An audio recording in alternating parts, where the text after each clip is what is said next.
Hiya pals, and welcome back to the Chatty Freelancer podcast, the home of creative honesty. In today's episode, I am chatting with the joyful Nancy Heley, a freelance editorial and print designer based right here in Glasgow. But what makes her super special is that she's also the founder of Sandweegies, a magazine celebrating Glasgow's food scene, local culture, and the stories behind the people making the city what it is. In this episode, we're meeting Nancy at Boca sandwich shop to chat about how the magazine started, why she decided to take the leap and create it, and why sometimes the best creative opportunities come from simply following your passion projects. We'll also talk about freelancing as a young designer in Glasgow and Nancy's advice for students and creatives who are figuring out their own path. So without further ado, let's go meet Nancy for a chat. Nancy, thank you so much for coming on to the podcast. Oh, thanks for having me. Chatting. You're very welcome. Thank you for coming on and chatting about Sandweegies, your life as a freelancer in Glasgow. But before we get stuck into any of that, I want to ask you, if you were a sandwich, how would you describe yourself? What kind of sandwich would you be? Such a hard question. You're pretending you haven't thought about it. Yeah. I actually have thought about this, and I decided that, you know, when you're on a beach, on like a European city break on the beach, you go to the supermarket, you get a fresh loaf, you get like fresh meats and cheeses, and you like build a sandwich on the beach, bit of rocket, bit of pesto. That is me as a sandwich. I love that. Like, reliable, you always know it's going to be good. Yeah. A little bit chaotic, but might have a bit of sand in it. Yeah. That is me. Those are the best sandwiches. They are the best sandwiches. Alioli. Have to get garlic alioli. How to could I put forget? garlic alioli with chicken in this big white baguette, and then maybe a couple of Lays chucked in there. Yes, ketchup Lays. Yeah. So that. Yeah, I can get that. Yeah. I think I'd be the same. I think I'd be a beach sandwich. A beach sandwich. That is just the best sandwich. Yes. It's so nostalgic to me. Yeah. So you are the creator, the founder of Sandweegies. Yes. For anyone who doesn't know what Sandweegies is, what the hell is it? How did it come about? Like, why have you done this? Yes, such a good question. There's many different answers to this, but I'll try and summarise it all because there's so many different like factors that went into it. Give us it all. So Sandweegies is a publication all about Glasgow food scene, more specifically sandwiches. But I say the food scene because we want to branch out eventually into different food groups. Nice. Well, there's only so many sandwiches you can talk about, I guess. But this is true. Yeah, but I've got ideas. Fabulous.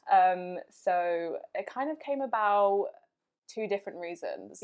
First reason, I'm a designer, graphic designer, editorial designer, but yeah, same thing. Yeah. And I've always loved magazines and print, and I wanted to create my own magazine.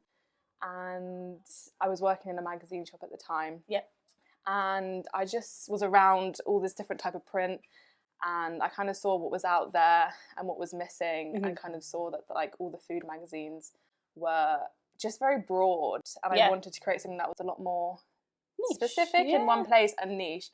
I've always loved niche subjects. And like looking at something that's quite niche and like zooming in on it and making it more interesting. So I wanted to pick a food group and kind of use it as a vehicle to like explore the food scene as a whole. So yeah, that's kind of a very quick overview. Yeah, but like it's obviously came from a place of like something that you're genuinely interested in. I think sometimes that's when like the best things are born. Yeah. As if you like if you love sandwiches, totally, and you love print, like why would you not? I think the whole idea of sandwiches, it kind of came from a place of wanting to celebrate the food scene. Yeah. And don't get me wrong, I love a sandwich, but there's other food that you like. Yeah. I wanted to use that subject as like a vehicle to like use it as a way to explore the whole scene as a whole. Because Glasgow is, I mean, we may be a bit biased. Yeah. But it is amazing for food. 100%. Like, and when I first moved here, I was like really like shocked at how incredible it was. Yeah. When did you move here? 2019. Why did you move here? For uni. Where did you study? Went to the art school. Ah, nice. Okay. When did you graduate? 2023. Amazing. God, that was so long ago. Well, I was 22. Oh, 22, right. so Okay, you, nice. yeah, just Yeah. Like, it sounds long ago, but it actually isn't. I know, 3 years ago. Yeah, so did you Mad. start Sandweegies as soon as... No, because it was like No. last year. Yeah, so when I graduated, I kind of did the usual like internships. Yeah. I basically graduated and had no idea what I was going to do because I just didn't know what sort of design I was really interested in, like because COVID happened during my 4 years at uni. And that just disrupted everything. Yeah, like it didn't give me a chance to like try anything out, and it was just such a shit show. I'm allowed to swear. You can. Are you talking? Are you joking? I was going to assume I'm allowed to swear. Absolutely. Perfect. It was a shit show. Yeah. I feel like it was the course where you had to put in a lot to get. What's that saying? The more you put in, the more you get out. Like, if you just sat back, you weren't going to get much. You had to really work for it. Yeah. And I figured that out in my last year. So I only had like 9 months to like work out what I wanted to do. So yeah, I graduated, did some internships, quickly realised I did not want to be a graphic designer. And I just found like the whole, obviously I'm totally generalising here, but the creative scene in Glasgow I have found very like corporate, and just it was quite a shock to me because I went from a really creative course where it's quite express, like a lot of expression. Yeah, it's very like concept heavy. Yeah. It's like you can do any medium ever as long as you have a strong concept. Yeah. And then going from that to doing an internship where I was like touching up a whiskey bottle, I was like, I can't do this. I'm bored. I was bored. So I was panicking because I was like, I don't even want to be a designer because if this is it. If this is it, I was like, what am I going to do? So I'm going to start a magazine. Yeah, pretty much. Long story short, that's what I did. Magazine. Yeah. So you've just launched SQ2 and you had your launch party not that long ago. No. It was so much fun. I was it there. Was really fun. It was really, really good. Yeah. So you've got one under your belt, right? Yes. So what was that process like? Did you do anything differently this time round? Like what has this process been like? Because I know it's like this beautiful final product, gorgeous pages, gorgeous layout design, amazing photography, by the way. But like what went into this? Yes. So I feel like the first one, I literally started it purely as a passion project. I remember saying if one stranger buys it, I would be overjoyed. And like so many strangers bought it, which is so cool. Like I really started it just as something for me, and just to like, I didn't even know if I was going to get it printed. I was like, I'm going to make it, go through the process. Then halfway through I was like, this could really like be a thing. So yeah, the first one was definitely an experiment. And it was on the cheaper side, like with printing, because I obviously didn't have a lot of money. And I didn't even know the process of what goes into a printed publication. Like I was doing it purely from a creative side. So issue 2, once I knew there was like hype around it and people like cared about it, a lot more money has gone into it, which is good, but it's just like, it's obviously growing. Yeah. And there's a demand. I had to put more money into it. And it's a lot more focused on the storytelling and the writing. Nice. Because the first one, I've started it as like a photography magazine, but it's grown into this more writing focused magazine. Because like, so for example, like so there's like, you go to like different like sandwich shops. Yes. Or holes in the walls, or whatever it is. And it's like you go and you document and you talk about that specific place, that specific chef, or like whoever it is that's creating the sandwich, and you write. So do you write all? No. Right, okay. I'm not a writer, me. Yeah, but that's amazing. You've got like a wee team. Yeah, I do. I have the best team. So Paul does all the photography. And the second issue, I hired a guy called Grant, who is a chef, and he's like quite involved in the food scene, so he was so helpful, and he really helped me develop the concept of everything. So having that team, because in the first one I worked with Paul, but I worked with 3 different writers and it was a bit chaotic, but with the second one, working with one person, and he came to all the shoots, and it was so good. So have a really good team. Yeah, and that's like, you can tell because the final product is like so, it's just so beautiful. Like if it's so different though, isn't it? It is. The second, it's mad. Yeah. It's like a little book. Yeah. Not even a magazine anymore. Genuinely is. And like I think from my personal experience, what attracts me to a magazine is like the type, the photography. Obviously, I'm a designer, so that's going to be what. Yeah. But then the subject matter itself, and like I have mine in my kitchen, like on display, like on my kitchen shelf, because it's almost like a decorative piece as well. That's really what I wanted, because working in the magazine shop, like the amount of magazines out there that are really good magazines, but it's clear that they've not hired a designer and they've like put it together in Canva, which is so fair enough. It's like obviously not a priority, but I wanted to make a magazine and not compromise on like the design, and like I wanted to design it the way that I want a magazine to look and not be like following a brief. Yes. So that's really why I started it, just to like satisfy myself. Yeah. On it, doing things for yourself, I think sometimes you create like, if you have no like client, it's like, we want to change this, we don't like that idea. Like having free reign, it just shows a game you changer. Yeah, it really is. And the success of this, that's kind of testament to that. Oh, thank you. Well, it's so successful. Like it really is. It's pretty crazy. Like I didn't expect it at all. But well, because it's been like for example, like what was it I've seen, like you've had, it's in magazine stores, like not even just in the UK. Yeah. But like how in Japan? It's like, how did that even happen? I work with a distributor, so credit to the distributor. Like magazine shops will order it from them, and but it's crazy that like people read the description and think, I want a magazine about Glasgow sandwiches. It's like, how niche. But then like people want it. They do. And like you're like, so like what have you learned from that process? Like, is there anything that you like maybe look back and go, oh God, like I really should have done it like this way, or I really need to start learning to do it this way, like because you have like not no experience because you're a designer, but like honestly so many things. I'm not gonna lie, that went kind of wrong in a way, but that's okay. What went wrong that you? I think with the first one, working with people, and like I'm always used to being hired, but then hiring people, it was a bit of a shock to the system, and like trying to make sure everyone's happy. I'm such a people pleaser when it comes to but like it's so bad being a freelancer, being a people pleaser, because it's like you'll get no sleep. You'll do anything for them.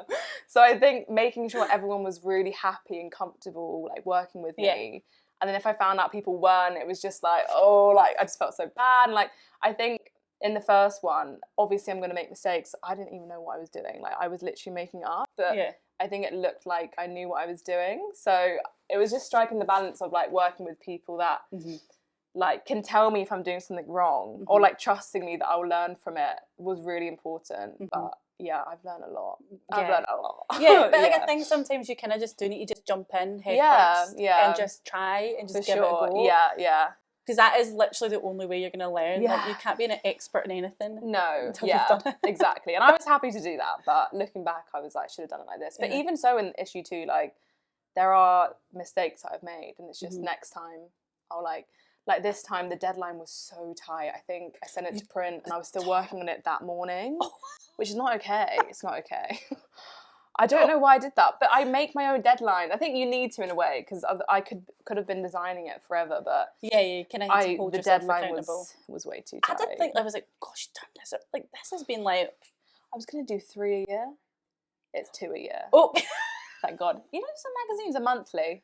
How do people do that? That's insane. It's crazy. Because the amount of work that I can only imagine that goes into it. I know, and it's like the shoots for issue 2 were really hard, to be fair, because it was like trying to plan the photographer and the writer to be available on the same day, and then plan with the cafes, and it was just crazy. It was carnage. But are you someone who kind of thrives on that sort of like weight, or are you someone who like, I don't know actually, because I am very I like have my ducks in a row at all times. But I thrive off being busy. I can't be bored. Same. I literally go crazy. Same. Yeah. I don't even know that feeling. Like yesterday I said to my friend, like, I've not woken up on a day and been like, what am I going to do today?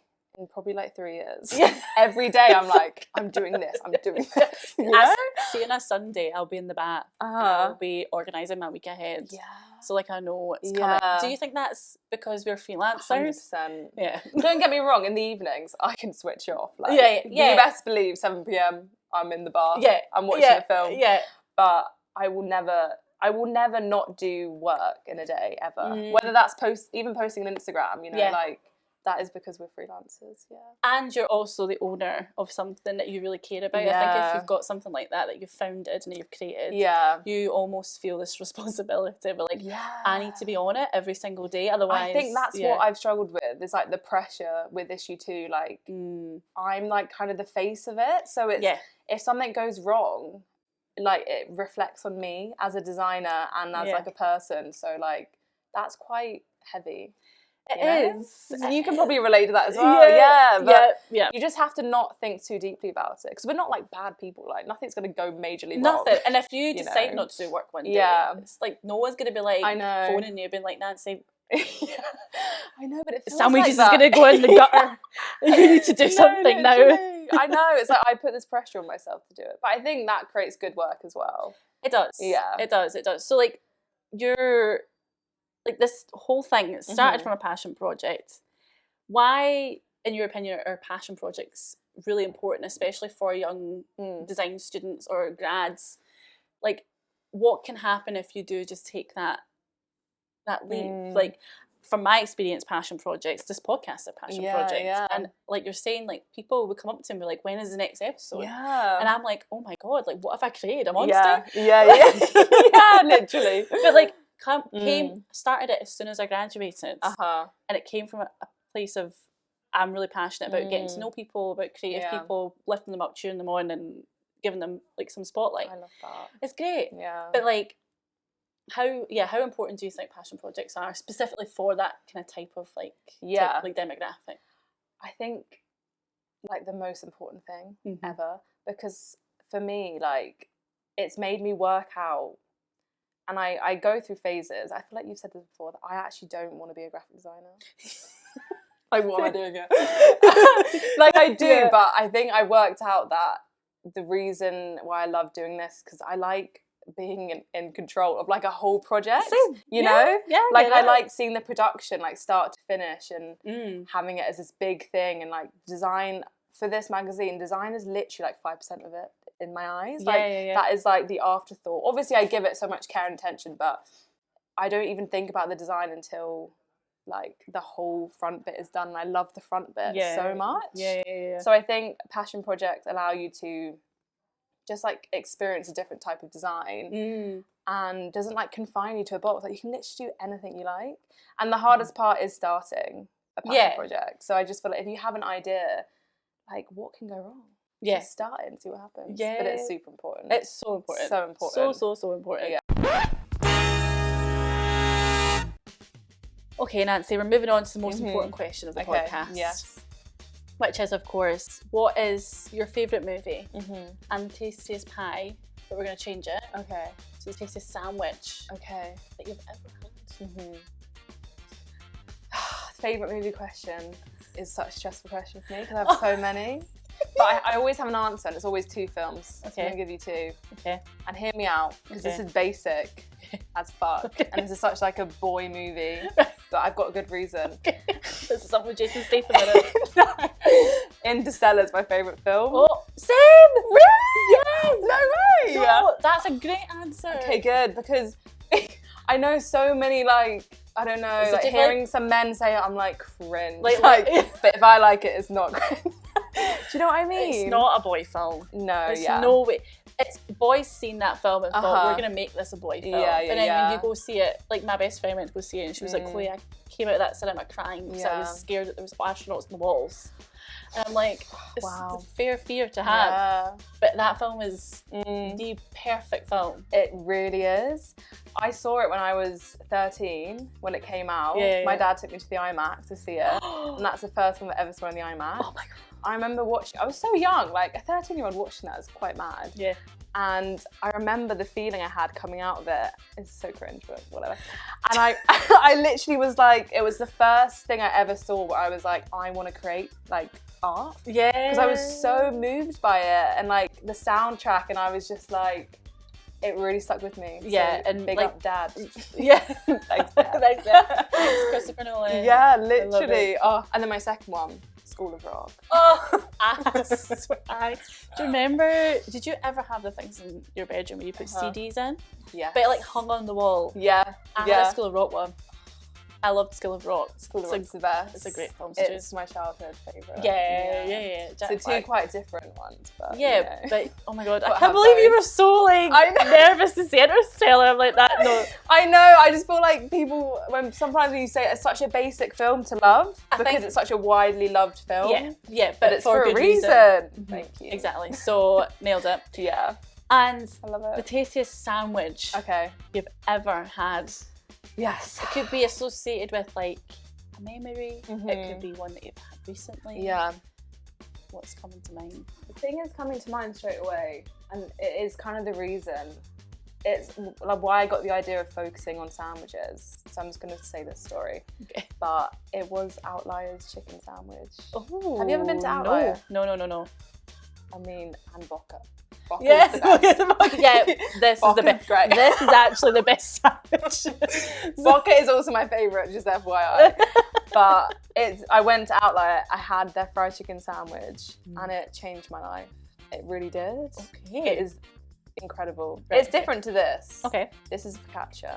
It's not focaccia at Outlier. Right, okay. But I was eating it and I was like, people got to know about this sandwich. So let's make a magazine. Let's make a magazine. They actually were on issue 1. So. But hopefully they won't be at some point. You never know. Yeah. So that I recommend. Okay, good.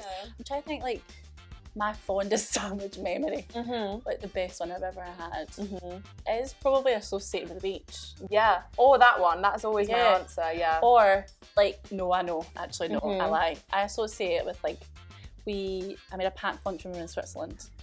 So it was like raspberries, strawberries, and I made us like a homemade like sandwich, and we took it up to like this viewpoint, and we just sat in the sun in Switzerland, a sandwich on a walk. Oh my god! Sandwich with a view. Oh my fucking Unreal. god! Yeah, so good. It hits different. Yeah. So that's.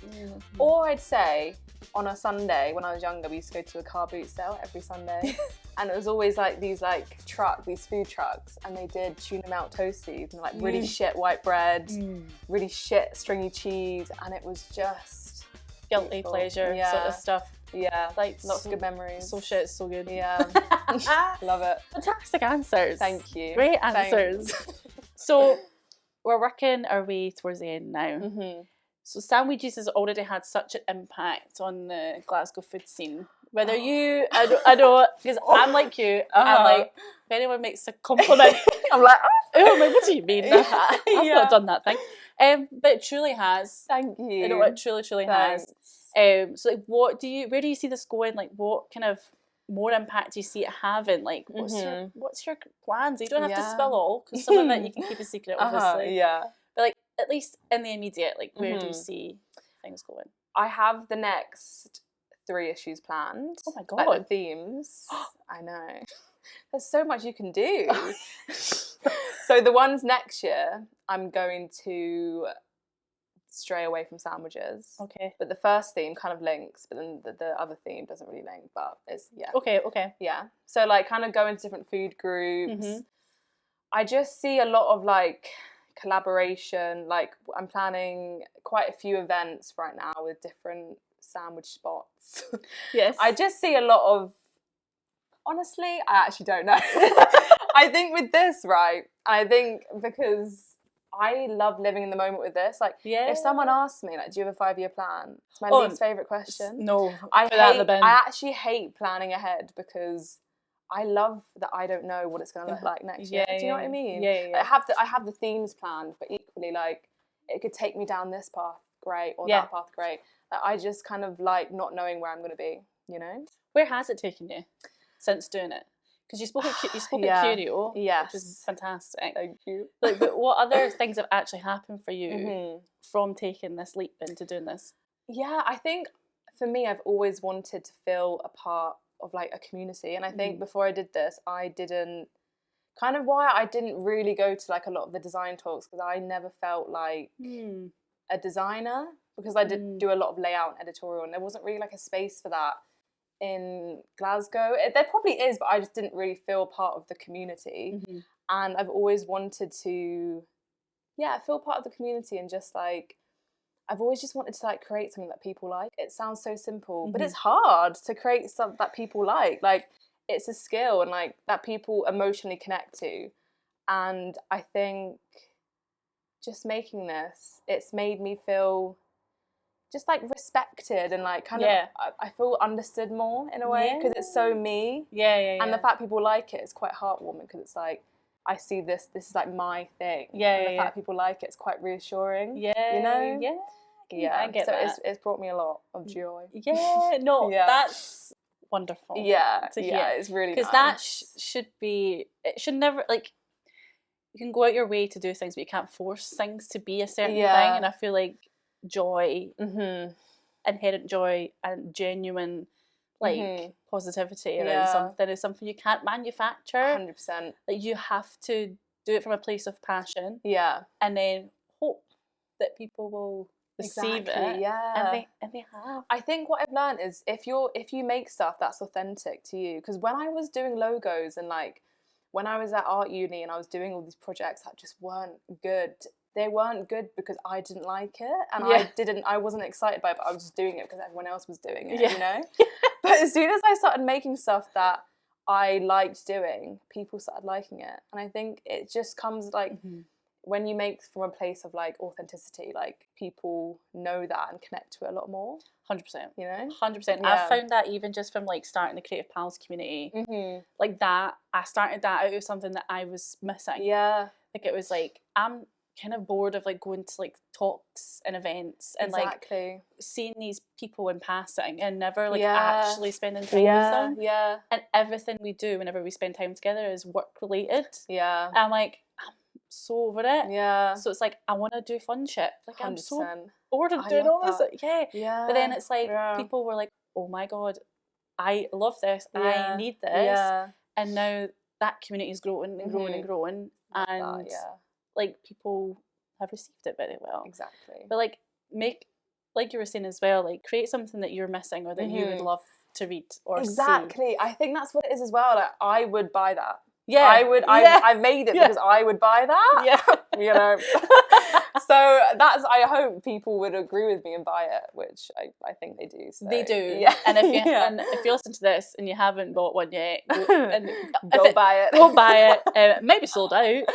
Oh god. The thing is, right, it's selling really well, but I can't, if it sells out, I don't want to do a second print run, so I don't really know what I'm going to do. Oh well. We'll cross that bridge and get to it. Exactly. Yeah. So the last question I have for you, Nancy, before we go, is if a design student is listening to this, a young creative person who wants to start their own project like this, whatever it is, what would you say to them? The quote I live by, and it's really cliche, and you literally said it earlier, but I literally have told myself that every day. It's fake it till you make it. It really is such a powerful quote. Like, if you actually sit with it for a minute. And just deep it. I honestly, before I started this, I was faking it every day. I think I'm quite good at putting on, I am quite a confident person, but I think I'm also good at pretending like I know what I'm doing. What I've realised, getting older, becoming an adult, no one knows what they're doing. No one knows. Even like the people you think have it together, they literally don't. And it's so comforting. It is. You know? It is. Working with different people and going to these places, I've really realised that it's just all a shit show. And it works though. Because like people just like pretend like it's not, and then it naturally like becomes better. It's a self-fulfilling prophecy. It is. So fake it till you make it. Yeah, literally fake it till you make it. It's funny. I've actually, a couple of people I've been interacting with recently who don't like that phrase. Really? Yeah. Oh, why? I don't know. I mean, I kind of want to ask them why, but no. But it's like they kind of like in passing be like, oh, I don't really agree with that, and I'm like, really? I should probe next time. I really want to know why. Because I'm such a believer in it. Like, I started a podcast, not having a fucking clue what I was doing, and it's like, people will say exactly, oh my god, that's amazing, like you've got it all sorted, and you're just gonna like I like absolutely, totally, like, making this absolutely. I'm so intrigued by that as to why. Why? I must know. Yeah, I know. Well, when I find out, I'll let you know. Yes. But yes, thank you so much. Thank you so for much. coming on. That was so fun. Yeah, and congratulations on all of this. Keep it up. Thanks. Keep doing it because it's fantastic. Thank you so much. And as I said, if you haven't bought it yet, guys, go buy it. Please. Yeah. Help a girl out. Oh, what an absolute joy that was chatting to Nancy. She is so inspirational and so full of life. I absolutely loved it and I hope you did too. If you want to check out Sandweegies or connect with Nancy, I've added all the links in the description below. Definitely go and give her a follow. If you enjoyed this episode, please don't be shy, give it some love. You can follow the podcast on YouTube, Spotify, Apple Podcasts or wherever you get your podcasts. And if you want to see some exclusive content, then you can join my Patreon. The link is in the description below. Thank you so much for watching, listening. Have a wonderful rest of your day and I'll chat with you soon.